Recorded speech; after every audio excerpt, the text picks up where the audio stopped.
Ang buhay, bagamat mahaba, ay sa totoo lang maiksi. Ilang taon lang yan, 70, 80, 90 years, 100 maybe. Kaya dapat ang buhay ay sulit ang panahon. At pag magulo ang buhay, lalong nababawasan yung enjoyment, yung blessing, yung mga iba't ibang magiging dapat ay bunga nito. Ang buhay dapat ay mapayapa. Pag-aaral natin ngayon, pinamagatan natin 7 steps to a more peaceful life. Salamat Panginoon dahil kayo ay mabuti sa amin at gusto niyong tahimik ang buhay namin. Turuan niyo kami ngayon na pagbulay-bulayan ng ilang mga katuruan, mga example sa Bible, at kapulutan namin ng aral, Panginoon. Bigyan niyo kami ng karunungan na maikonekta sa buhay namin itong aming mga binabasa mula sa Biblia at magbunga ito ng kapayapaan sa aming buhay. Forgive us our sins, cleanse us from all our iniquities, make us whole, heal us, teach us, give us your peace. May your mercies abound in our lives. Father, deal with us, teach us, be the speaker. In the name of Jesus, your Son, our Lord, our Savior, we pray. Dapat ang buhay nga, tulad ng sinabi natin, payapa. Tahimik. Bakit? Pag tumitingin tayo sa mga museums, sa mga malalaking mga galleries, pag nakita natin yung mga na-create na artworks ng mga bansa, ng mga sibilisasyon, at itinapat natin doon sa mga period na ginawa yung mga works of art, kadalasan, kasi peaceful yung panahon. Hindi nasa gera yung bansa, hindi sila lumilikas, hindi sila tumatakbo, hindi sila busy trying to survive or killing other people. That's why they're able to create finer things in life. Sa atin mang buhay, hindi man tayo gumagawa ng great works of art, pero maraming nagagawa na mas pino, mas mabuti kung tahimik ang buhay natin. And one step in having a more peaceful life, as far as possible, when you can choose, go only with people you agree with. Go only with people who agree with you. Hindi laging may choice. Kung minsan uobliga ka to go with people, whether you like them or not, whether they agree with you or not. But whenever you can, sabi sa Amos 3:3, do two walk together unless they have agreed to do so. Sino nga namang dalawang tao ang maglalakad ng sabay papunta sa iisang direksyon, sa iisang bilis or speed na hindi naman nila pinagkasundoan na gawin yon? Kasi pag hindi kayo magkasundo, magkasabay kayo maglalakad, magkakagilit kayo dahil yung isa mas mabagal o yung isa mas mabilis. Yung iba gustong lumiko sa kanan, yung isa sa kaliwa. Iba't iba ng pag-aaway-awayan. Kaya dapat pinipili natin hanggat maaari na yung kasama natin kasundo. Very especially apply this in marriage. Kung may choice kayo, may choice pa kayo, mamimili pa kayo ng talagang mapapangasawa sa buhay, piliin nyo yung kasundo nyo. Hindi yung boyfriend mo pa lang, girlfriend mo pa lang, nagtatalo na kayo, nagko-contest na kayo, magkaiba na kayo ng mga pamamaraan, ng prinsipyo sa buhay. Anong klaseng married life ang magkakaroon? Pero hindi na ito pinag-uusapan ng mga kasal na. Nandiyan na yan, pagtsagaan nyo na. Make the most out of it. Pero kung pumipili pa, dapat hindi ka lang puro bulag na pag-ibig, hindi puro emosyon, hindi puro nagagandahan ka lang kasi kaya yun ang gusto mo. Dapat magkapareho kayo ng gustong mangyari sa buhay, ng style sa buhay, maaaring ng ugali. O kung magkaiba naman ugali nyo, yung nagkakaya nyong pag-isahin yun dahil meron mas malaki kayong agenda, your love for each other. Apply this also in friendship. Siyempre, nakikipagkaibigan ka doon sa mga tao na pareho kayo ng mga goal. Kaya yung iba napapahamak sa buhay, napapasama sa maling barkada, sa maling grupo, nadadala siya sa mga maling gawain. Even in partnerships, like in business, pag magkaiba kayo ng policy, yung pala mandaraya siya, ayaw mo mandaya, gusto niya pala ganitong style, ikaw ayaw mo ng ganitong style, kailangan meron kayong agreement. In associations, even in memberships, and very especially in church membership. Kung kayo umaattend pa lang ng Bible study, nakiki-fellowship, at hindi pa kayo committed to become a member of a church, don't commit at once.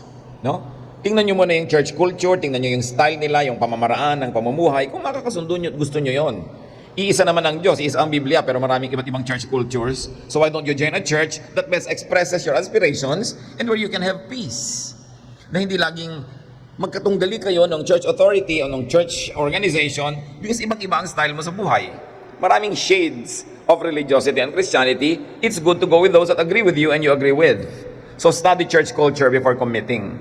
There is no compulsion to go with your first acquaintances. Kahit yung mga unang nag-lead sa inyo sa Bible study, unang nagdala sa inyo sa Panginoon, hindi naman kailangan na maging member kayo ng church nila kung talagang iba yung culture ng church na yon sa natural na gusto ninyo. Avoid partnering with people that you don't vibes with. Kahit parang magiging maganda yung negosyo ng kapartner mo, yung ganong tao, pero kung yung mga espiritu nyo hindi nagkakasundo, magkakaroon lang ng gulo yung buhay mo. Find someone else. Avoid untested and prolonged togetherness. Halimbawa, meron kang for the first time makakadate, makakamit, mag-uusap kayo, dapat share kayo glass lang, wag plate. Don't go for dinner, just let's have a drink. Let's have some apple juice, let's have some tea or coffee. Kasi 10-15 minutes lang, tapos na yun. Pero kung nakipag-dinner ka agad, yung pala napakahirap makausap ito, makasundo, hindi mo gusto, ang tagal ng 40-minute or 1 hour dinner. Kung hindi mo pa kilala yung tao, gustong makipag-socialize with you, snacks lang, huwag mo na lunch, mahaba yung lunch. Or lunch lang, wag dinner, kasi mas mahaba yung dinner. Or probably spend an afternoon with a group, a family, not an overnight fellowship. Merong pamilya, sabi, halika, sama ka sa amin, dalaw ka sa amin. Huwag muna overnight. You don't know, parang impyerno pala yung buong magdamag na yun, kasama yung pamilya na yun. And if you don't know the people, stay an overnight with them, not a vacation. Yung makikipagbakasyon ka sila sa isang island, tapos isang linggo kayo doon, na-discover mo, hindi mo pala gusto yung mga ugali nila, mahirap umatras. So go on a date, not an engagement at once. First get engaged, not married. At mahalaga, friendship, not courtship. Kasi kung magkaibigan lang kayo, lumalabas yung mga totoong ugali na kung minsan nakatago pag nagliligawan. So mas nakikilala mo yung tao. Kaya ang titibay ng mga nagpakasal na dating magkaibigan, nagkagustuhan, kasi kilala mo na yung ugali niya, hindi siya nagpapakyut dahil nililigawan mo. At hindi naman extra bait itong si lalaki dahil nanliligaw. Kasi kung nagsimula kayo magkaibigan, mas kilala mo. Why? Because you're going to share life with people and you have only one life to live on this planet. Kailangan matalino tayo sa paggasta ng panahon.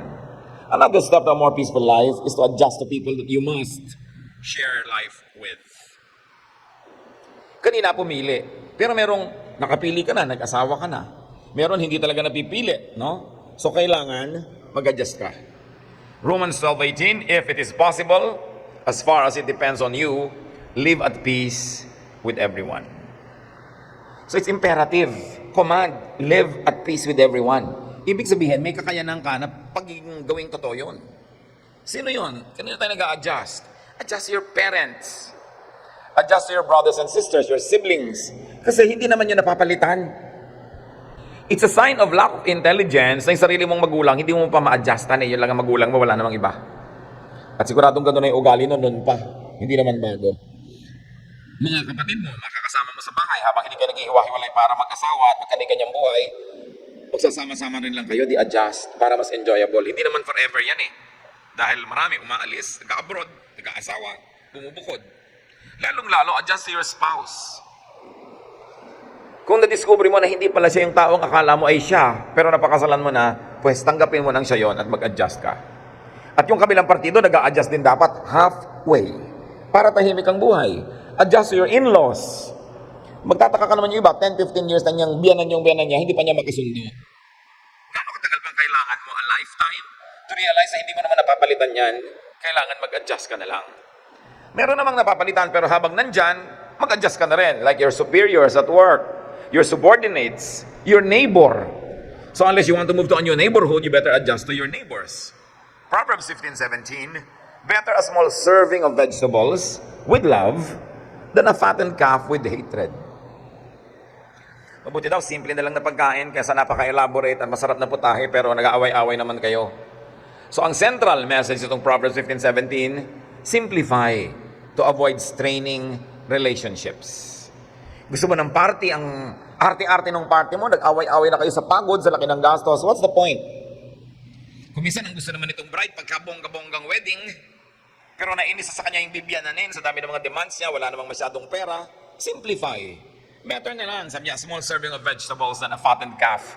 Tapos nag-aaway-away naman kayo. Ang mahalaga kasi sa tao yung kapayapaan, katahimikan. Hindi yung nakikita lang ng madla. Yung iba gusto niya, kailangan meron tayong malaki at magastos na event para impressive sa iba, pero kayo pala sa loob ng pamilya nyo, strained na hirap na lahat yung gagastos doon, nag-aaway tuloy kayo. What's the point? Proverbs 25:24, it's better to stay outside on the roof of your house than to live inside with a nagging wife. Mabuti pa daw, tumira ka na lang doon sa bubong. Natitirhan naman kasi yung bubong sa Israel kasi flat. Doon ka na lang tumira sa isang sulok doon kasi nasa loob ka nga ng bahay, pero may kasama ka naman nagger. Pwede rin siguro sabihin naman ito ng wife. Mabuti pa tumira na lang sa bubong kaysa ang kasama ko namang asawang lalaki dito pagkatamad-tamad, batugan. Walang ginagawa, hindi man lang marunong magtiklop ng pinagtulugan niya na kama at mga hindi marunong maghugas ng plato, ang tamad-tamad, mabuti sana ko ang laki-laki ng kita, hindi naman, tapos tamad pa.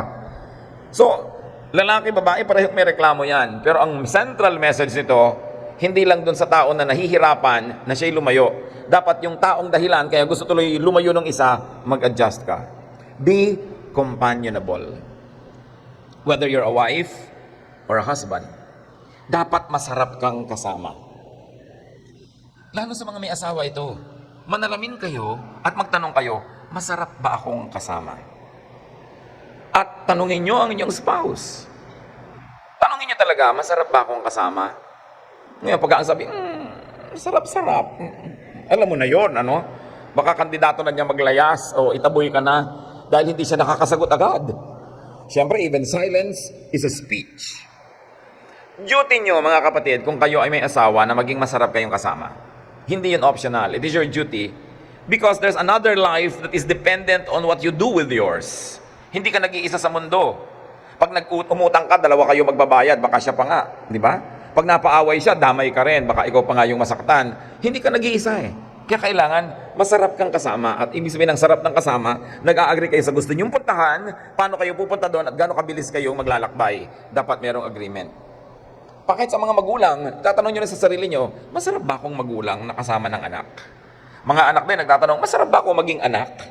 Nag-e-enjoy ba mga magulang ko na kasama ako? Why? Because we have a duty to one another. To uplift each other, to prevent each other from falling into sin. Eh kung tayo nakakainis, nakakagalit, lagi na lang yung ating kapwa nagkakasala dahil sa atin. At pananagutan din natin yon. Another way to have a peaceful life is let people be. Especially if you have no stake in them anyway. Wala ka namang taya sa kanila, so huwag mo na lang silang masyadong pakialaman. May mga tao kasi gusto palitan ng lahat. Merong makikipag-away pa sa driver dahil sa sukle. Yung ang liit-liit na bagay, nasaksak tuloy siya, nahampas ng tubo, kung ano-ano nangyari sa kanya. Dahil gusto niyang palitan ng ugali at pamamaraan ng lahat ng tao na nakakasalamuhan niya. May mga tao na dapat mong tulungang magbago, lalo permanent parts of your life. Pero yung nakasama mo lang na isang araw, hayaan mo na lang. Kung open yung tao, tumatanggap ng suggestion dahil matetest mo naman, then be a positive influence. Pero pag alam mong saradong-sarado, mag-aaway lang kayo, what's the point? Hayaan mo na lang siya. And then accept conditions that you must. Yung mga bagay na tinatanggap lang eh. Kasi hindi mo kayang palitan ngayon sa panahon na ito. Philippians 4:12, I know what it is to be in need, and I know what it is to have plenty. I have learned the secret of being content in any and every situation, whether well-fed or hungry, whether living in plenty or in want. So sinasabi dito ni Paul, kung ano ang kalagayan ko, tinatanggap ko. Lalo't alam ko na hindi ko naman kayang palitan. Ang totoo lang mga kapatid, ang mahalaga hindi yung sitwasyon na nakapaligid sa inyo, kundi yung goal nyo.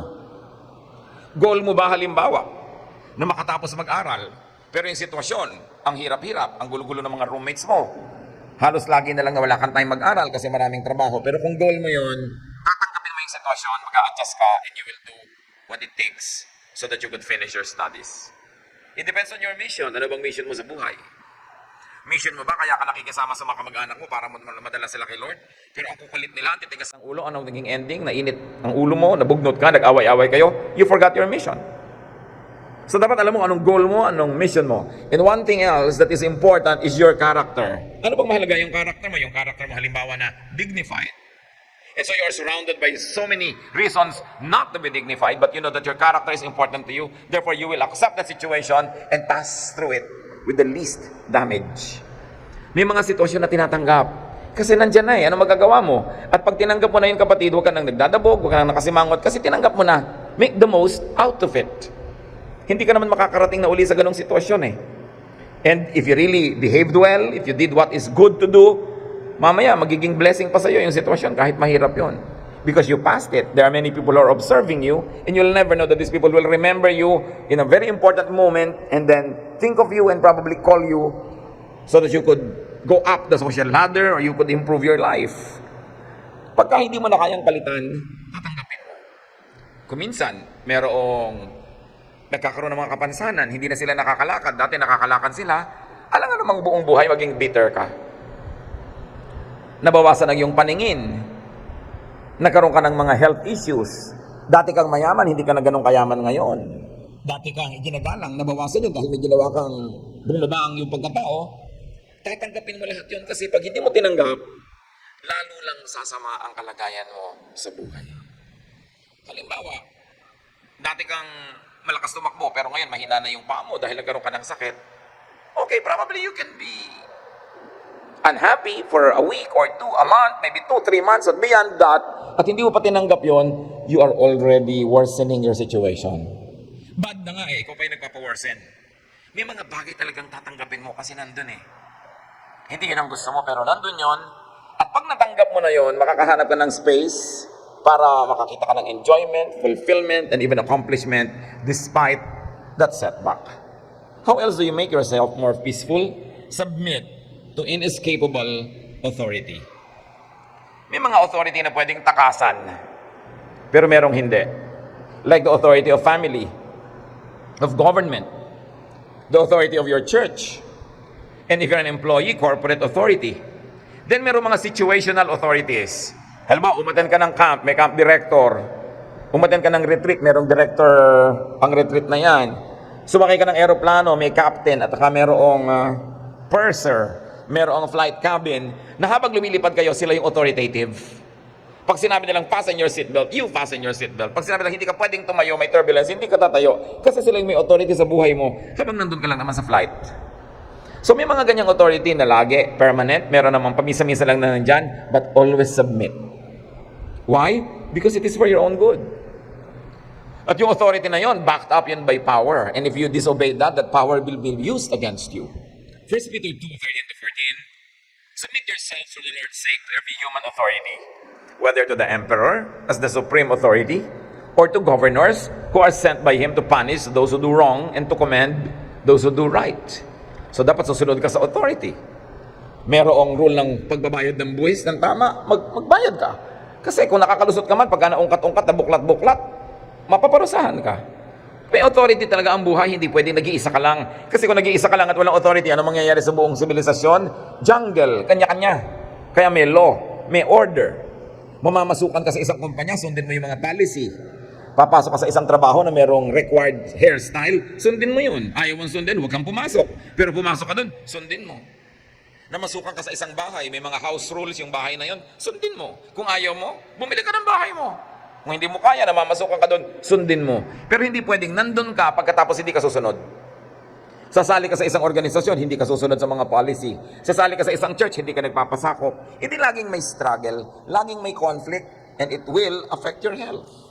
Kaya sabi sa Ephesians 6:5-9, slaves, obey your earthly masters with respect and fear, and with sincerity of heart, just as you would obey Christ. Obey them not only to win their favor when their eyes is on you, but as slaves of Christ, doing the will of God from your heart. Serve wholeheartedly as if you were serving the Lord, not people. Because you know that the Lord will reward each one for whatever good they do, whether they are slave or free. Ang linaw. Sabi, kayong may mga amo, nakatao, kapwa-tao nyo rin, paglingkuran nyo sila at isipin yung naglilingkod kayo sa Diyos. Kung gaano kayo magiging katapat sa Diyos, maging matapat kayo sa inyong amo. Kung gaano kayo magiging mabait sa Diyos, masunurin, ganun ang bibigay niyong pagsunod sa inyong amo. Kasi sabi niya, ang Diyos ang amo ng lahat. Kaya yung amo nyo, may Diyos pa sa ibabaw niya. Ikaw naman, baka mamaya, kahit may amo ka, meron din namang under you, meron kang mga anak, meron kang mga ibang mga namamasukan din sa'yo. Kahit part-time, alam mo na dapat ka din nilang sundin. So dapat magiging masunurin ka. Why? Why does the Lord want us to be submissive to authority? So that we will not have to fight the powerful. Once in a while, you can win in your guerrilla warfare, but you cannot always win against an established government. May mga guerrilla strike ka, nanalo ka doon sa isang skirmish, sa isang battle, pero hindi ka pwedeng manalo doon sa overall war when you are fighting a big power. So why fight your employer? Kung may matatanggal sa trabaho, siya kaya o ikaw? Siyempre ikaw. Bakit mo lalabanan yung makapangyarihan? Para magamit niya yung kapangyarihan niya laban sa'yo? Yung iba kasi hindi nag-iisip, ang umaandar lang pride. Lalaban ng lalaban, pero ang totoo, talo ka talaga dahil bumabangga ka sa pader. So to have a peaceful life, limit, choose, in fact, minimize your battles. Dapat konti lang ang giyera, konti lang ang kalaban. At huwag kang lalaban kung talo ka lang naman. Remember, lumalaban ka lang para manalo, ganun ang giyera. Kaya sabi ni Jose Rizal sa himagsikan ng Pilipinas, huwag muna kayo maghimagsik kasi hindi pa mananalo eh. Hindi pa tayo handa. hindi labag kay Rizal na magkaroon ng sariling kaliyahan at ipaglaban. Pero ayaw niyang pumunta sa giyera, tapos talo lang naman. Maraming masasaktan, maraming mamamatay, hindi rin nanalo. So, paghandaan nyo yan. Dahil kung may labanan, dapat ang goal mo manalo. Kita nyo yung mga emosyonal. Diba sa mga pelikula, merong isang mahirap, ang feeling niya, naape. Uuwi, kukuha ng pantaga, kukuha ng tabak niya, at nagsisisigaw, galit na galit, susugurin niya ngayon yung mayaman na umapi sa kanya, hindi pa siya nakakalapit, binaril na siya. Patay. Kasi lumalaban siya, hindi naman para manalo, pinagbibigyan lang niya yung emosyon, yung silakbo ng damdamin. Don't fight when you cannot win. So, para tahimik ang iyong buhay. Do not offend those who have power over you. Again, family.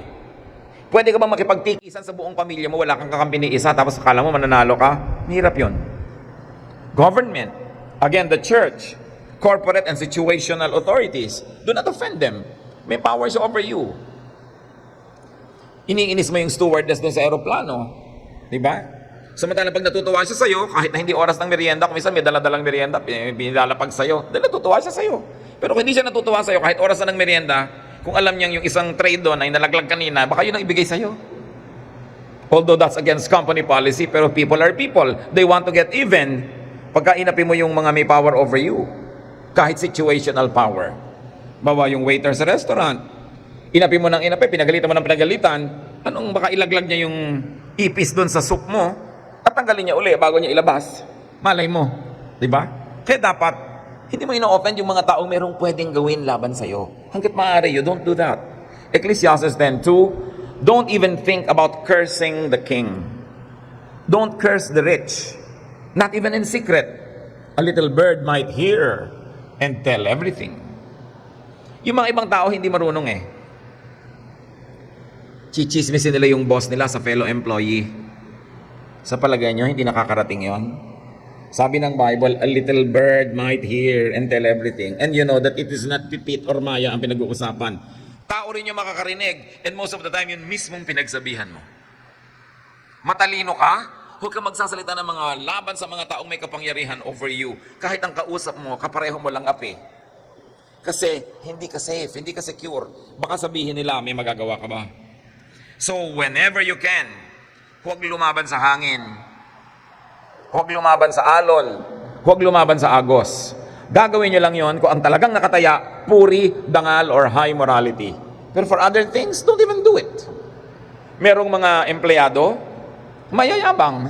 Mga manager sila ng ganong department, ang gusto ng may-ari ng kumpanya, gawin mo A. Ang gusto niya B, makikipaglaban sa may-ari ng kumpanya. Ano mangyayari sa'yo? Empleyado ka. Kaya iba nagre-resign out of amor proprio, nagugutom ang pamilya, nagkakandara pa maghanap ng ibang trabaho. Amo mo yan, bigay mo yung gusto niya. Liba din ang sinasabi niya, sige, gumawa ka ng napakasama, pumatay ka ng tao, diba? Sunugin mo yung mga neighborhood, hindi mo nga susundin, pero yung style, siya yung amo, siya yung may-ari ng kumpanya. Huwag kang mayabang kahit meron ka bang management degree. Walang mangyayari sa'yo, nalalaban ka sa iyong mga employer. And I've seen so many young people na mga mayayabang na ganyan, nawawalan tuloy ng trabaho. Puro akala mo yung mga teoryang napag-aralan niya sa school, yun talagang mahalaga. Importante, nagsasubmit ka to authority. And finally, 7, be kind to those under you, but can undermine you. So mabait ka sa makapangyarihan, mabait ka rin doon sa mga taong nasa ilalim ng iyong kapangyarihan, dahil kahit langgam, kayang kumagat. Kahit ano maliliit na bagay, nakakapuwing. Mga clerk, halimbawa, ang yabang-yabang mo, pupunta ka doon sa reception, ini-establish na mo yung clerk, yung secretary, hindi mo ba alam kung anong kapangyarihan niya na pwedeng hindi mo makakausap yung makakausap mo pag naharangan ka nun? Nung clerk ngayon, nung secretary na yun, nung receptionist, yung hindi magandang pakitungo mo sa mga hotel receptionist, ang na-assign sa yung room tuloy, pagpunta mo, wala palang bintana. Dahil nakakainis ka, ang yabang-yabang mo eh. No? Yung mga nasa check-in counter ng airline, baka malagay ka doon sa kabuntot-buntutan ng aeroplano na kung minsan natatanggal na iiwan. Dahil ang yabang mo. Mga hairstylist, kung minsan ang sungit-sungit mo sa kanila, biglang, ay mistake, ay naputol lang tenga mo, sorry ma'am, pero putol na rin yan. Diba? Pwedeng-pwede ka nilang ma-undercut, literally. Mga professionals, so many ways could be used by people to harm you if you are not nice. Construction crew, gumagawa sa bahay mo, mga tubero, mga karpentero. Naku, be nice. Dahil yung mga iba dyan, pag talikod mo, pinupuno nila ng semento, yung mga tubo na drainage ng yung banyo, ng yung toilet, ang liit-liit na lang natitirang clearance. Habang bago yung lababo mo, tulo ng tulo, yung nade-drain, pero pag may konti ng bumarang tatlong buhok, babara na kasi ang liit-liit na pala natira. Nilagyan kasi nila ng mga semento sa loob. Kasi ito yung dadating ka doon, ang yabang-yabang mo. Of course, that's bad. They should not do that. But people do that. So you avoid that. Yung mga ibang electrician, ginagawa nila, after 3 months, short yung bahay mo, masusunog. Tapos nasa labas siya, tuwang-tuwa, nagtatatakbo ka dahil aapoy ka. Dahil inapi-api mo siya. People can always harm you. Be nice. It's always good to be good so that you'll be more peaceful. Ephesians 6:9. And masters, treat your slaves in the same way, meaning with respect and sincerity of heart. Do not threaten them, since you know that he who is both their master and yours is in heaven, and there is no favoritism with him. Sabi yung mga under you, huwag niyong kakalimutan, ikaw naman under God. So pag inapi mo yung mga under you, yung God who is above you can take revenge for the sake of those people. Sabi ni Lord, vengeance is mine. So huwag tayong mang-aapi ng mga taong nasa ilalim ng ating kapangyarihan dahil tayo naman nasa ilalim din ng kapangyarihan ng Diyos at pwedeng-pwede niyang ibawi o iganti yung mga yon. Have, enjoy a more peaceful life. And once peaceful, you can focus on better, finer, and higher things. Pero paano ka mag-a-accomplish ng great things kung kayo lang mag-asawa, nag-aaway araw-araw? Kung artist ka, will you be inspired? Kung technician ka, will you be able to improve your craft? No. Estudyante ka, lagi ka nakikipag-away sa kapatid mo, paano ka makakapag-aral? How will you excel? Always strive for peace. Kaya ang gusto ng Diyos tayo maging peaceable and peaceful for our own benefit. Hindi para tayo maapi. Kasi kailangan natin ng kapayapaan, katahimikan para tayo mag-excel. Para tayo sumaya. Para marami tayong magawa sa buhay. So that we can move from glory to glory. So you can choose to be in a more peaceful place. Totoo yun. But sometimes you cannot choose. Your place is assigned to you by your fate at that moment. So what do? You choose to make that place better. Nasa sayo na yon kung paano magagawin. God is peace. Dapat lahat ng ginagawa nating nananalig sa Diyos, patungo sa kapayapaan, papunta doon, at kapayapaan ang minimithi natin. Hindi yung gagawa ka ng isang bagay na alam mong magagalit yung tao, hindi kayo magiging peaceful. Do something because you will benefit from a peaceful life. Salamat Panginoon dahil concerned kayo sa amin. Gusto nyo kaming maging papayapa at tahimik ang aming buhay so we can do great things and enjoy many more blessings. Sa sandaling ito, Panginoon, siyasatin nyo kami kung may mga ugali kami na talagang parang magnet for trouble. Paano kami magsalita? Pag nagsasalita pa kami, may nagagalit o may na-offend. Forgive us, O God. Teach us how to improve our vocabulary. Pagka ba kami may mga kilos ng katawan namin, may mga taong napoprovoke to be violent. Teach us, O God. At meron ba kami mga ginagawang sadyang ang goal namin ay manggulo, makagulo, makapagpahirap? Lord, teach us your ways. At alam namin, kaya mo gusto kaming maging mapayapa. Hindi kami para ipaapi, hindi para ipadehado, but because it is the best way. Turuan mo kaming ma-identify yung mga paraan namin sa buhay, Panginoon, nakakontra ng kapayapaan. Kung kami laging napapaaway, napapakikipagtalo, turuan mong hanapin namin yung kamalian sa amin at hindi lang sa aming kapwa. At ang dalangin namin, Panginoon, lahat ng mga anak mong narito ngayon, sa pamamagitan ng pagbubulay-bulay, pagsisiyasat sa sarili, paggawa ng tama, pagsunod sa iyong mga katuruan at mga halimbawa, lahat kami, Lord, will become agents of peace. So that where we go, there will be more peace than trouble, and our lives will be characterized by peace and happiness. Pagbulay-bulayan natin itong mga kapatid at siyasatin ang sarili kung tayo ba ang lumilikha ng mga away at pag-aralan din natin kung paano tayo makikipag-react sa mga taong palaaway. Huwag silang patulan, ipanalangin sila, and minister to them. Teach us, O God, so that those who make trouble around us will be touched by your love through us. Ituro mo sa amin, Lord, to be diplomatic, to be kind, and understanding. In some moments of silence, let all of these beautiful ideas sink into our hearts and minds. Let the Spirit teach us how to continue to improve our lives.